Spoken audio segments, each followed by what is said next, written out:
今天用黄瓜给大家分享一道凉皮，1块钱1斤的新鲜黄瓜。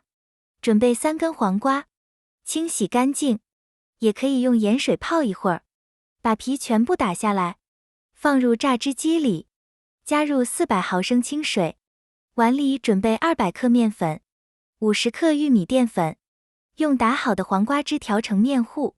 打汁的时候尽量打得细腻一些，搅拌到没有干面粉，这种流水状的粘稠度，就可以把调好的汁再用筛网过滤一遍，这样吃起来口感更细腻。电饼铛预热后关火，刷一层油，下锅之前再用勺子充分搅拌一下，分次倒入面糊，一次倒1张的量，太多了做出来比较厚。晃动电饼铛，让面糊分布均匀。现在开小火，盖上盖子烙3分钟。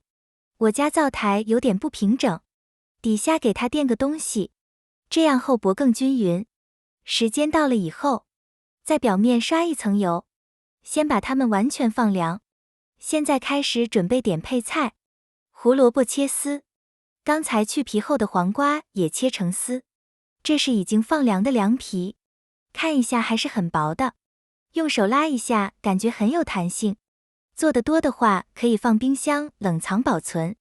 叠起来切成条，铺上胡萝卜丝和黄瓜丝，上面放点蒜泥，1勺生抽，1勺香醋，根据自己口味放点辣椒油，盐口比较重的还可以再加一点点盐，滴几滴香油，最后再放点花生碎。电饼铛版的懒人凉皮就做好了，省去了洗面的步骤，做法简单快速，吃一口还有黄瓜淡淡的清香，非常的劲道。喜欢的朋友可以先收藏起来，谢谢大家。